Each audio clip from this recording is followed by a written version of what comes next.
Hello class 12, welcome back to another video of it's commerce tips. तो guys आज है video number 4 और हम लोग कर रहे हैं चैप्टर नंबर 6 जो कि है आपका रिटायरमेंट ऑफ ए पार्टनर। तो चलिए कंटिन्यू करते हैं इस चैप्टर को और देखते हैं आज हम लोग कौन सा टॉपिक कवर करने वाले हैं। सो गाइस आज का जो हमारा टॉपिक है वो है आपका revaluation of asset and reassessment of liability. Last class में हम लोगों ने खत्म किया हिडन गुडविल। ओके, अगर आप लोग नहीं देखे हो तो जाके प्लीज देखो, क्योंकि सीक्वेंस में देखोगे okay one by one video 2 ऐसे करके देखोगे सीक्वेंस में तो पूरा कॉन्सेप्ट क्लियर होता चला जाएगा आपका। ओके, तो देखो टॉपिक है आपका आज का topic number 3, revaluation of asset and reassessment of liability. ये है आज का हमारा टॉपिक, तो ये आप लिख लो। अब टॉपिक स्टार्ट करने के पहले फिर से मैं आपका 2 मिनट लूंगा, थोड़ा बैक जाऊंगा। ओके, जरूरी है। देखो थोड़ा बैक जाता हूं। हम लोगों ने क्या किया, चैप्टर 4 किया। क्या था chapter 4? Change in PSR among the existing partner, है ना। फिर हम लोगों ने चैप्टर 5 किया एडमिशन। ठीक है, अब कहना मैं ये चाहता हूं कि चैप्टर 4 में और चैप्टर 5 में ये टॉपिक था, है कि नहीं? ये टॉपिक था। अब हम लोग कर रहे हैं, ये चैप्टर 6 है कि नहीं? ये तो चैप्टर 6 है और उसमें भी revaluation of asset and assessment of liability. तो सब सेम है, कोई भी दिक्कत नहीं है। ओके, बस एक जगह चेंजेस है, एक जगह कॉन्सेप्ट बहुत बढ़िया कॉन्सेप्ट है कि नहीं? ऐसा तो हो ही नहीं सकता कि जैसा एडमिशन में हुआ था 100% वैसा ही रिटायरमेंट में होगा, ऐसा तो हो ही नहीं सकता ना। तो देखो चेंजेस है पार्टनर्स कैपिटल अकाउंट में, वो मैं जैसे जैसे आएगा, जैसे जैसे आगे बढ़ेंगे वैसे वैसे हम लोग करेंगे, है कि नहीं? तो हम लोगों ने चेंज, अब आ जाते हैं रिटायरमेंट पे। ओके, अब इसको बंद करते हैं। अब आ जाते हैं रिटायरमेंट में। चेंज इन रेशियो, मतलब change in new profit sharing ratio, new profit sharing ratio, है कि नहीं? ये हम लोगों ने कर लिया। फिर इसमें गेनिंग रेशियो, इसमें सेक्रीफाइसिंग रेशियो नहीं। अब रिटायरमेंट का बात चल रहा है, अब रिटायरमेंट का बात चल रहा है। अब इसके बाद हम लोगों ने कर लिया गेनिंग रेशियो फाइंड आउट, है कि नहीं? फिर हम लोगों ने हिडन गुडविल भी कर लिया। ये सुन, हम लोगों ने हिडन गुडविल भी किया। हाँ,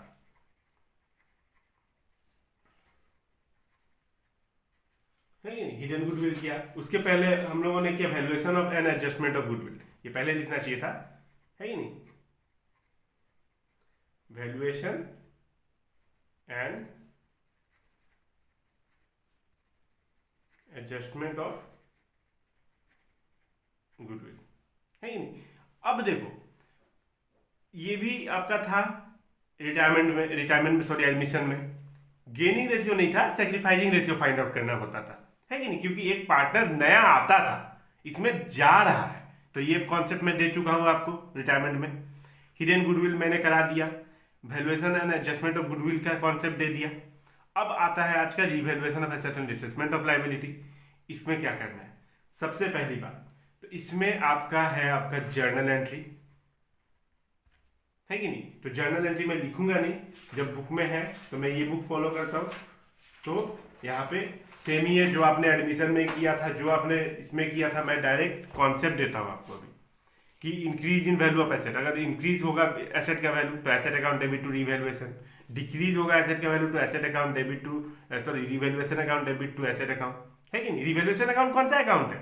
सबसे पहले तो आपको ये जानना होगा, ये भी मैं बता चुका हूँ। Revaluation account is a nominal account, और नॉमिनल अकाउंट का formula debit all expenses and losses, credit all income and gain, है कि नहीं? तो एसेट इंक्रीज हो रहा है तो एसेट को डेबिट करेंगे, है कि नहीं? एसेट को डेबिट करेंगे, एसेट इंक्रीज हो रहा है, एसेट को डेबिट करेंगे और रिवैल्यूएशन को क्रेडिट करेंगे, क्योंकि revaluation account is a nominal account, credit all income and gain. तो एसेट हमारा अच्छा बात है, एसेट इंक्रीज हो रहा है तो तो रिवैल्यूएशन को क्रेडिट कर दिए, डिक्रीज होगा तो हम रिवैल्यूएशन को डेबिट कर देंगे, इंक्रीज होगा लाइबिलिटीज इंक्रीज होगी तो हम रिवैल्यूएशन को डेबिट कर देंगे, लाइबिलिटी को क्रेडिट कर देंगे। रिवैल्यूएशन को डेबिट क्यों करेंगे?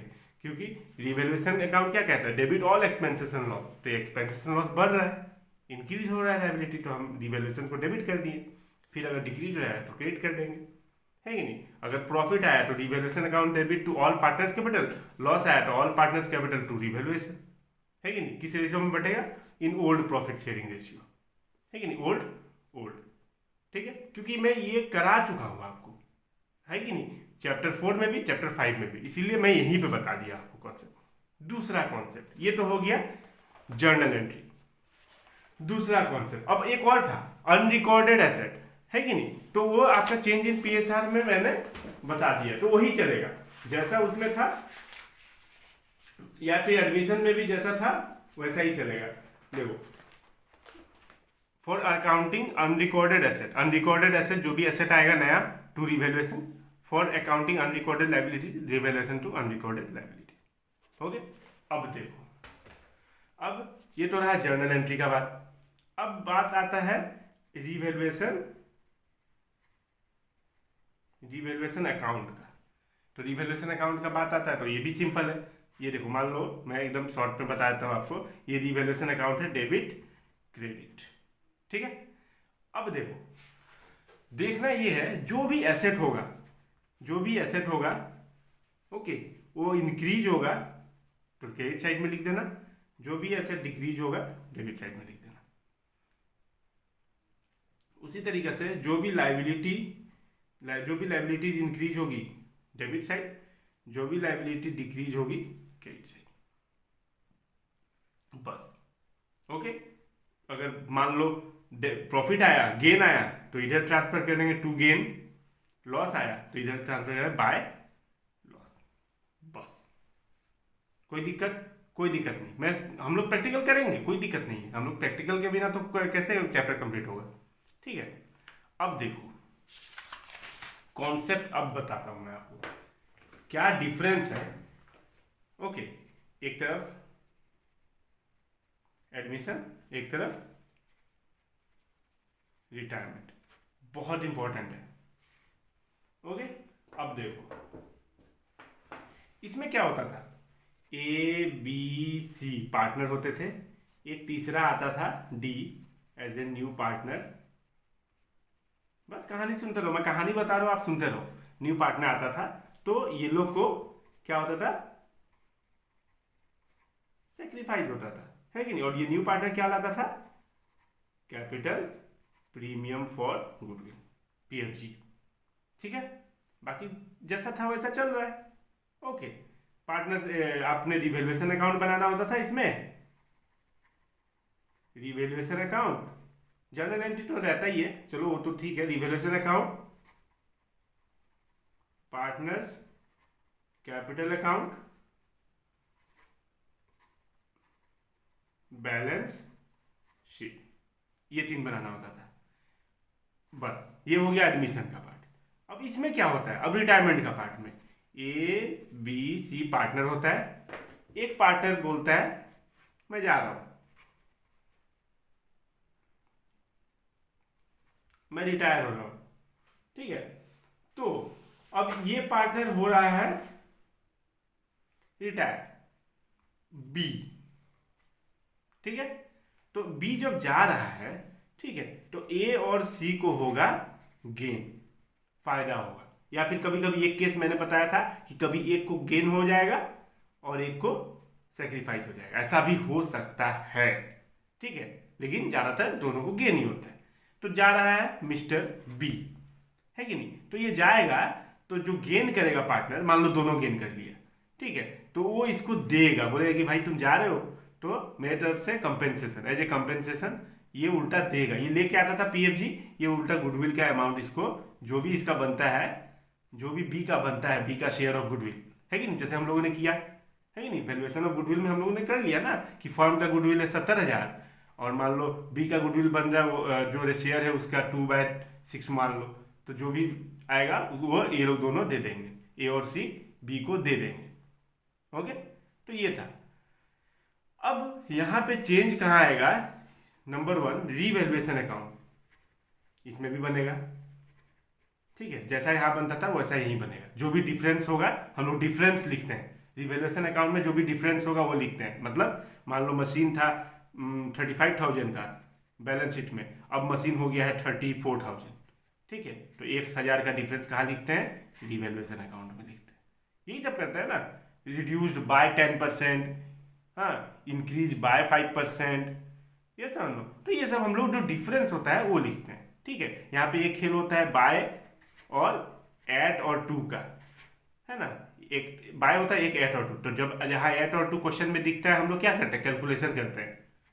ठीक है, कैलकुलेशन कैसा कैलकुलेशन मैं बता देता हूँ। वही डिफरेंस करके लिखते हैं कि हाँ बैलेंस शीट में 35,000 है, यहाँ 34,000 है, क्या एडिशनल इन्फॉर्मेशन में कैलकुलेट करके माइनस करके या प्लस करके जो भी होता होगा माइनस करके लिख देंगे 1,000। और जब बाय रहता है तो हम लोग क्या करते हैं? डायरेक्ट मतलब लिखा रहता है इंक्रीज बाय 5%, वो इंडिकेट कर देगा कि इंक्रीज हो रहा है ना डिक्रीज हो रहा है। तो लिखा रहेगा क्वेश्चन में इंक्रीज बाय 5%, तो सीधा मान लो 1,00,000 रुपया दिया हुआ स्टॉक, ठीक है, और लिखा हुआ स्टॉक इंक्रीज बाय 5%, तो 5% 1,00,000 का सीधा आप लिख दो, है कि नहीं, 5,000 रुपया। तो ये डायरेक्ट लिखना पड़ता है, बाय का मतलब डायरेक्ट। ओके, और यहाँ पे कैलकुलेशन एट और टू में, तो ये मैं बताऊंगा। तो ये रहा रिवैल्यूएशन का। यहाँ जैसा था यहाँ भी वैसा ही रहता है, ये सेम और सेम। अब देखो पार्टनर्स कैपिटल अकाउंट, यहां भी बनता है, यहां भी बनेगा पार्टनर्स कैपिटल अकाउंट, है कि नहीं? यहां बनता है ना partners capital account, A B C, है ना, ए बी सी। अब यहां केस क्या है? A:B:C, बी तो जा रहा है ना, बी तो जा रहा है, तो बी पार्टनर रहा ही नहीं, तो इसका वो कैपिटल नहीं माना जाएगा। इसका जो बैलेंस आएगा, यहाँ जो बैलेंस आता है उसको कैपिटल नहीं माना जाएगा। उसको ये माना जाएगा कि बी ने, ध्यान से मेरा बात सुनना, बी ने ए और सी के फर्म को लोन दिया था। क्या दिया था? लोन दिया था। ये माना जाएगा कि अब बी तो चला गया, तो ये कंपनी किसका हो गया? अब ये कंपनी हो गया ए और सी का, तो बी ने ए और सी को लोन दिया था, वो कैपिटल नहीं है, वो लोन है, और उसको लोन अकाउंट में ट्रांसफर कर दिया जाएगा। कैपिटल अकाउंट से लोन अकाउंट में ट्रांसफर कर दिया जाएगा। Capital account to loan account, मतलब बी लोन अकाउंट, बी जा रहा है ना, बी लोन अकाउंट, मतलब अब ये माना जाता है कि अब ए कंपनी ए और सी का हो गया और बी ने लोन दिया था, तो इसका ट्रीटमेंट थोड़ा अलग होगा। क्या होगा? ये क्वेश्चन करेंगे हम लोग, अभी करेंगे। ओके, तो चलिए करते हैं क्वेश्चन। देखो एक बहुत ही अच्छा इलास्ट्रेशन है, ओके, जिससे समझ में आ जाएगा, क्योंकि आपने एडमिशन कर लिया, अब आप रिटायरमेंट कर रहे हो, तो एडमिशन और रिटायरमेंट में क्या फर्क है? बहुत ही अच्छा क्वेश्चन है, क्योंकि जो पहला क्वेश्चन होता है ना वो थोड़ा सिंपल एंड अंडरस्टैंडेबल होना चाहिए, मतलब नॉर्मल एक क्वेश्चन होना चाहिए। ओके, तो ये जो इलास्ट्रेशन 25 बहुत अच्छा, मैं वैसे इलास्ट्रेशन करवाता नहीं हूँ। ओके, तो आज पहला इलास्ट्रेशन है जो मैं करा रहा हूँ, क्योंकि ये बहुत ही अच्छा क्वेश्चन है जिससे आपको रिटायरमेंट समझ में आ जाएगा। ओके, तो चलो पहले एक इलास्ट्रेशन कर लेते हैं, फिर कुछ क्वेश्चंस भी कर लेंगे। तो यहाँ पे इलास्ट्रेशन है आपका,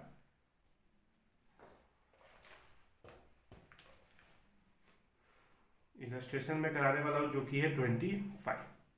ओके, तो बहुत ही अच्छा क्वेश्चन है, इसीलिए मैं करा देता हूँ, समझ में आ जाएगा आपको। ओके, पेज नंबर मैं लिख देता हूँ, पेज नंबर है आपका 6.26 में। ओके, तो देखो क्वेश्चन क्या है। Question number illustration 25, A B and C are partner in a business sharing profit and losses in the ratio of 3:2:1। ठीक है, ए बी सी पार्टनर है, 3:2:1 के रेशियो में। Their balance sheet as at 31 March 2021 was liabilities asset, ये सब दिया हुआ है। ओके, कुछ एडिशनल इन्फॉर्मेशन है। सी रिटायर, कौन रिटायर हो रहा है? सी रिटायरमेंट ले रहा है from business on 1 April 2021। It was agreed that the amount due to him will be paid on 30 June 2022। Okay, 30 June को इसको अमाउंट पे कर दिया जाएगा। It was also agreed to adjust the value of asset as follows. Number one, provide for doubtful debt at the rate 5% on sundry debtor, reduce stock by 5% and machinery by 10%, building to be revalued at 1,51,000, goodwill of the firm is valued at 1,50,000, A and B will continue to carry on the business, A और B continue करेंगे business को, and shall share profit and losses equally, और बाद में equally share करेंगे. Prepare evaluation account, partners capital account, loan C's loan account and balance sheet of the firm. Okay, तो चलो ये रहा क्वेश्चन आपके स्क्रीन पे आ गया होगा. ओके, अब देखो सबसे पहले रिवैल्यूएशन अकाउंट बनाना है. ओके, तो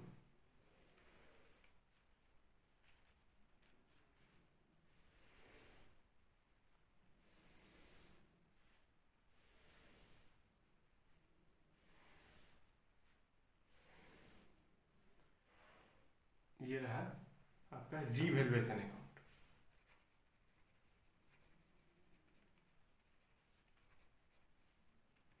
डेबिट क्रेडिट, रुपीज, ये पर्टिकुलर्स है. ओके, आप लिख लेना, मैं थोड़ा जल्दी करा देता हूँ. तो रिवैल्यूएशन अकाउंट में हम बस वही लिखते हैं जो चेंजेस आया है. ठीक है, अगर मान लो बिल्डिंग 2 लाख का है, बिल्डिंग 2.5 लाख का हो गया, तो कितना इंक्रीज हुआ?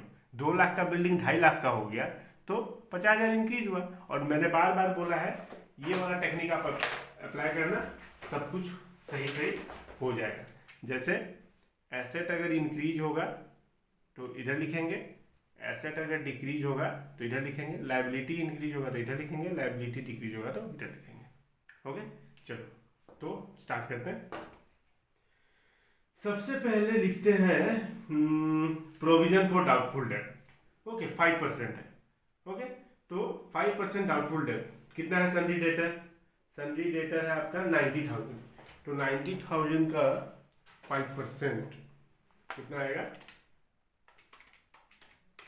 45,000. ठीक है, तो to provision for doubtful debt. देखो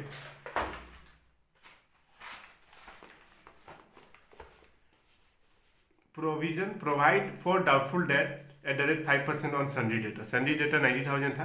अब लग रहा है कि 5%, 90,000 का 5% पैसा शायद नहीं मिलेगा. ठीक है, तो हमारा एसेट है और एसेट हमारा डिक्रीज हो रहा है कि नहीं? डेटर क्या है? हमारा एसेट है, एसेट हमारा डिक्रीज हो रहा है, 90,000 से कम हो रहा है 5%. तो एसेट डिक्रीज होने से कहाँ लिखते हैं? एसेट डिक्रीज होने से लिखते हैं डेबिट साइड. ठीक है, 4500, 4,500. ठीक है, अब देखो रिड्यूस स्टॉक बाय 5%. बाय, जब भी वर्ड आता है बाय तो डायरेक्ट लिख देना है, और जब भी वर्ड आएगा एट और टू तो वहां पे कैलकुलेशन होगा, प्लस माइनस होगा. तो बाय यहाँ पे जैसे लिखा हुआ है, ओके, रिड्यूस स्टॉक बाय 5%. तो स्टॉक कितना है? 70,000. 70,000 का 5% कितना होगा? 5% डायरेक्ट निकाल के लिख दो. तो 70,000 का 10% 7,000, और 7,000 का आधा 3500. तो बस सीधा 70,000 का इंटू 5%, 3500. तो सीधा ये लिख देना है माइनस करके. अब ये नहीं कि 70,000 से 3500 माइनस करके आप लिखोगे, ऐसा नहीं करना, गलती, ये गड़बड़ हो जाएगा आपका. ओके, तो डायरेक्ट स्टॉक है. स्टॉक हमारा क्या है? स्टॉक हमारा एसेट है, एसेट हमारा डिक्रीज हो रहा है. To stock account 3500. ठीक है, फिर मशीन भी कम हो रहा है, मशीन भी हमारा एसेट है. टू मशीनरी कितना? 10%. मशीन 60,000 है, 60,000 का 10% 6,000. फिर बिल्डिंग हमारा कितना का था? बिल्डिंग था 1,40,000 का, और building to be revalued at लिखा हुआ है 1,51,000. तो ये बढ़ गया, तो ये माइनस करेंगे, क्योंकि मैंने बोला है ना, जब भी हम लोग का एट और टू आएगा तो कैलकुलेशन होगा, है कि नहीं? कैसा कैलकुलेशन? बिल्डिंग था 1,40,000 का, और जो कि इंक्रीज हो गया है 1,51,000 में, तो बढ़ोतरी हो गई है कि नहीं? तो 11,000 रुपया हम लोग यहाँ लिख देंगे बाय बिल्डिंग अकाउंट 11,000. ठीक है, और कुछ इसमें लिखना है नहीं है. तो बड़ा कौन सा है, बैलेंसिंग करना है। इधर आ गया 6,000, 6,410, यही बड़ा है ना। तो 6,000, 3,500, 4,500, 14,000, 14,000, ठीक है। और ये चला गया तो बाय लॉस होगा, लॉस ट्रांसफर टू, किसको किसको ट्रांसफर होगा loss, A B C. A is capital account, B is capital account, C is capital account.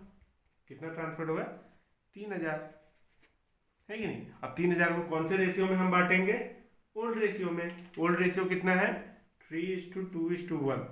इस रेशियो में 3,000 को डिवाइड कर देंगे। तो पहला वाला 3,000 मल्टीप्लाई 3/6, 1,500, है कि नहीं। इस रेशियो में बांट रहे हैं, ओल्ड रेशियो, ठीक है। फिर 3,000 डिवाइड बाय मल्टीप्लाई बाय 6, 1,000 रुपया, और ये आ जाएगा आपका 500। आ गया। रिवैल्यूएशन अकाउंट में कोई दिक्कत नहीं, जैसा एडमिशन में था वैसा ही आपका रिटायरमेंट में भी चलेगा, ठीक है। यहाँ आया है बैलेंस तो लॉस, इधर आता तो प्रॉफिट। ओके, चलो अब जो मुझे बताना है सबसे इंपॉर्टेंट, पार्टनर्स कैपिटल अकाउंट, इसी में चेंजेस है, चेंजेस इसी में है। ओके,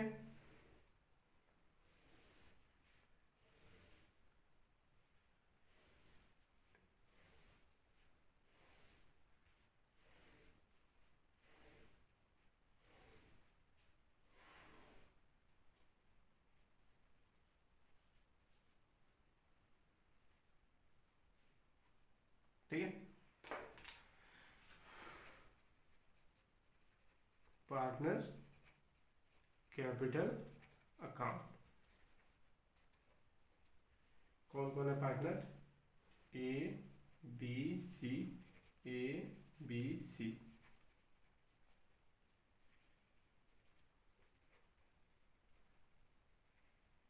पार्टनर्स, ठीक है। चलो सबसे पहले कैपिटल लिखते हैं, कहां से लिखेंगे, यहां से लिखेंगे, है कि नहीं। चलो तो सबसे पहले लिखते हैं बाय बैलेंस बी डी, कितना है, 1,00,000, 1,00,000, सब बैलेंस शीट से लिख रहा हूं मैं। ओके, 1,00,000 हो गया। अब क्या कोई जनरल रिजर्व है, जी हाँ है, तो उसको पहले बांट दो, है कि नहीं। तो बाय, ये सब वैसे ही है, सब ये क्या बोलता है एडमिशन जैसा ही है। तो बाय जनरल रिजर्व अकाउंट, कितना है जनरल रिजर्व, जनरल रिजर्व है 60,000, तो 60,000 को ओल्ड रेशियो में बांट दो। तो 60,000 ओल्ड रेशियो कितना है, 3:2:1, तो 60,000 मल्टीप्लाई बाय 3/6, तो 30,000, 30,000, फिर 60,000 मल्टीप्लाई बाय 2/6, 20,000, और ये 10,000, ठीक है। क्या कोई वर्कमैन कंपेंसेशन रिजर्व है, नहीं है, होता तो उसका भी ट्रीटमेंट हो जाता। क्या कोई इन्वेस्टमेंट फ्लक्चुएशन रिजर्व है, नहीं है, होता तो उसका भी ट्रीटमेंट हो जाता। और वैसा क्वेश्चन हम करेंगे, जरूर करेंगे। ओके, तो जनरल रिजर्व को हमने बांट दिया। अब देखो, अब आपका रिवैल्यूएशन अकाउंट में कितना आया था, लॉस आया था। तो लॉस आता है तो हम डेबिट साइड लिखते हैं, प्रॉफिट आता है तो क्रेडिट साइड लिखते हैं। तो हम लिखेंगे टू रिवैल्यूएशन अकाउंट, ब्रैकेट में लिखेंगे लॉस। ओके, कितना आया था, 1,500, 1,500, 1,500, 1,500, ठीक है। अब देखो, अब हमें कुछ करना होगा, क्या करना होगा, वर्किंग नोट। ओके, तो चलो वर्किंग नोट के लिए एक जगह यहाँ बैलेंस शीट के लिए छोड़ देते हैं, यहाँ करते हैं, ठीक है। यहाँ वर्किंग नोट कर देते हैं, वर्किंग नोट 1, कैलकुलेशन ऑफ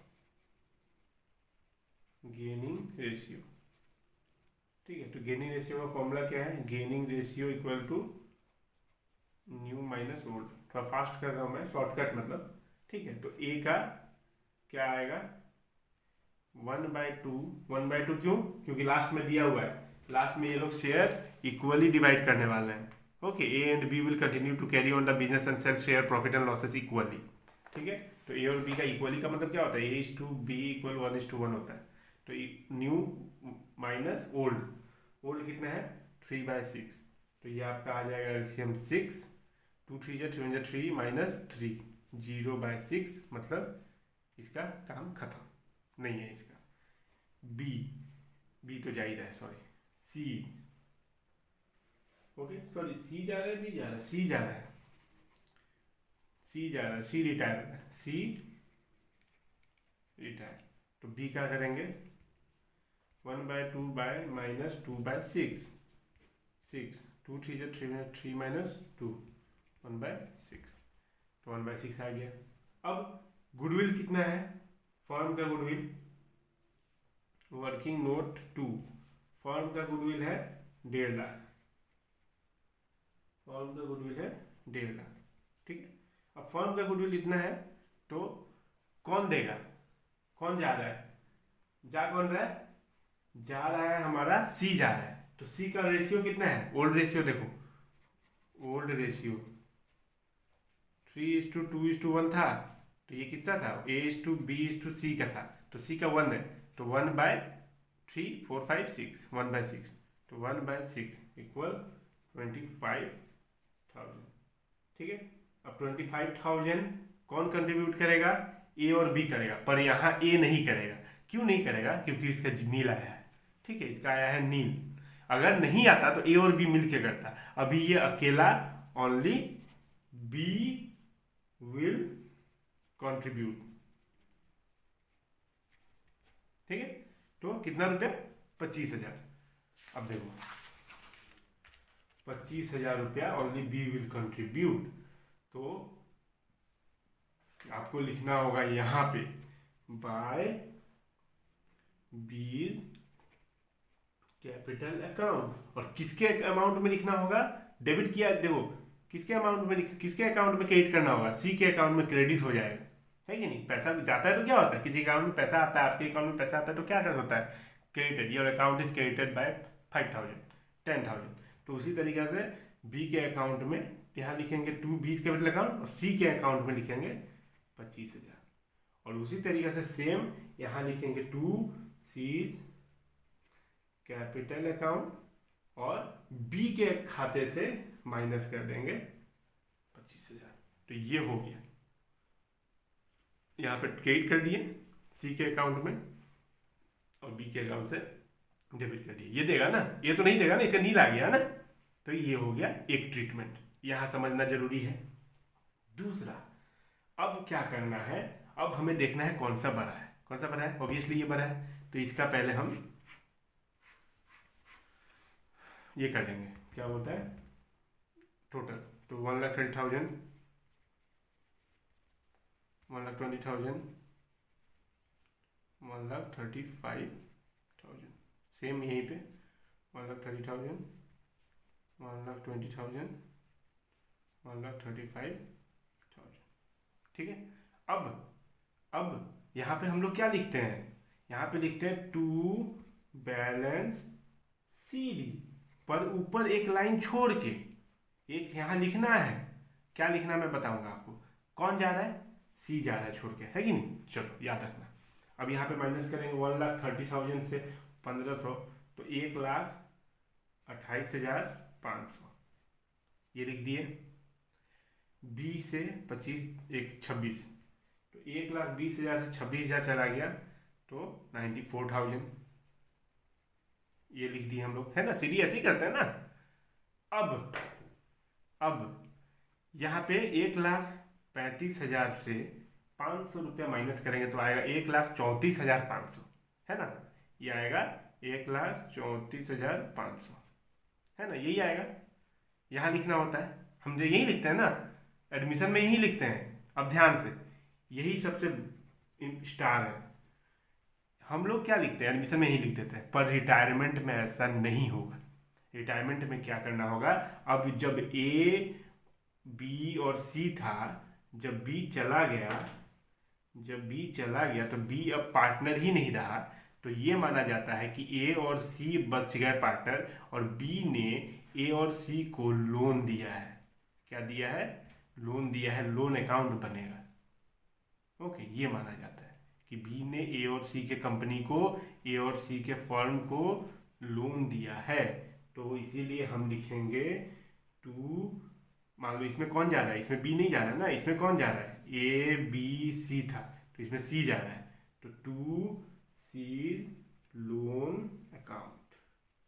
और हम लोग लिखेंगे 1,34,500। यहां नहीं लिखेंगे, यहां लिखेंगे।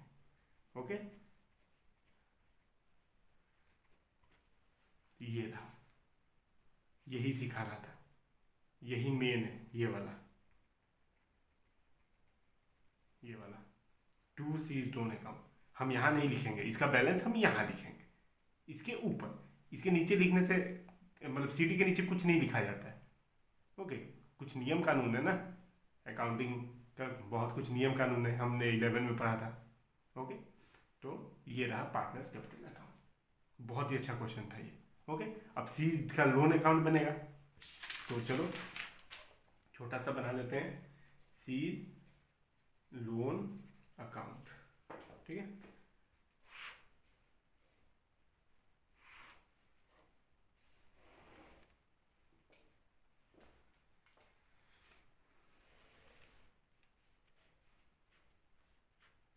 सी का लोन अकाउंट है, तो लोन अकाउंट में क्या लिखेंगे इधर, बाय सीज कैपिटल अकाउंट। ऐसा यहाँ पे लोन अकाउंट थोड़ी लिखेंगे, लोन अकाउंट के अंदर लोन अकाउंट थोड़ी लिखा जाता है, कैपिटल अकाउंट लिखा जाता है। तो 1,34,500, और इधर तो कुछ है ही नहीं, तो बस टू बैलेंस सी डी 1,34,500, बस डबल लाइन क्लोज कर दो यहीं पे, खत्म। करना ही क्या है, यहाँ पे डेबिट क्रेडिट डाल दो, कोई दिक्कत? कोई दिक्कत नहीं। अब बैलेंस शीट, फटाफट बैलेंस शीट कर लेते हैं।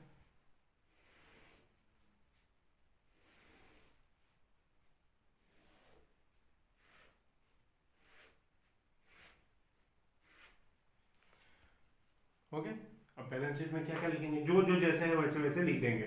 क्या क्या है, कैश इन हैंड यहाँ पे पहले लिख लेते हैं, asset, liabilities, balance sheet. Cash in hand जैसा था वैसे ही रह गया, कैश एट बैंक जैसा था वैसे ही रह गया, सन्ड्री डेटर जैसा था वैसे ही नहीं रहा, 90,000 less provision for doubtful date 4,500, तो कितना आएगा, 8,5,500। सॉरी, ठीक है। फिर स्टॉक कितना था, स्टॉक था 70,000 माइनस 3,500, तो 70,000 माइनस 500, 6,6,500। फिर मशीनरी कितना था, मशीन था 60,000 माइनस 6,000, 54,000। फिर बिल्डिंग कितना हो गया, ये तो डायरेक्ट आपका बिल्डिंग डायरेक्ट 1,51,000 का हो गया, ये आपका दिया हुआ है, हो गया। इधर तो और कुछ नहीं है, नहीं। अब यहाँ पे लायबिलिटीज में भी लिख देते हैं जो भी है, सन्ड्री,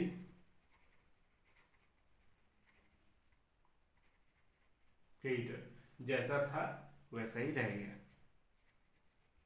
ठीक है। फिर जनरल रिजर्व तो बढ़ चुका है जनरल रिजर्व तो बढ़ चुका है ना। अब सीज लोन अकाउंट, ये मुझे बताना है। Seize loan account 1,34,500। लोन क्या होता है? लाइबिलिटी होता है ना, है कि नहीं? अब बाकी कैपिटल किसके किसके बीच में होगा? अब सी तो रहा नहीं, ए और बी के बीच में कितना आया था? 1,28,594, 1,28,594 प्लस कर देंगे तो आ जाएगा 222,500। तो ये सिखाने के लिए था, बहुत ही अच्छा क्वेश्चन था। आप जब कैलकुलेट करोगे इसको तो इसका पाओगे आंसर 373,000, 373,000। ओके, तो मेन बात जो है वो ये है, ओके, कि यहाँ नहीं लिखते हैं हम, थोड़ा ऊपर लिखते हैं। ठीक है, एक बार ऊपर लिखते हैं सीज लोन के अकाउंट के नाम से, बस। बाकी एक इधर ये है, ओके, कोई तो देगा ना।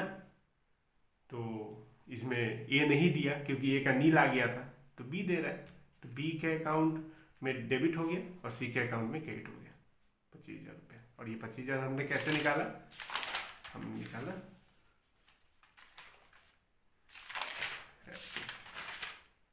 ऐसे निकाला। ठीक, तो आई होप आपको वीडियो अच्छी लगी होगी। अगर वीडियो अच्छी लगी हो तो please do like share and subscribe.